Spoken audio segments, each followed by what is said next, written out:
हजुर हैन आज अंग्रेजी नयाँ वर्षको बिहान बिहान के बनाउन थालिसौ तिमीले के गर्दैछौ ल सबैजनालाई ह्याप्पी न्यू इयर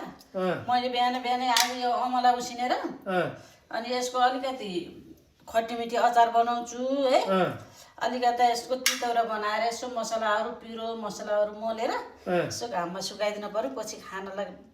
राम्रो हुन्छ नि त यो केटाकेटीले मन पार्छन् त्यसको तयारी गर्दैछु है ल अनि तितौरा त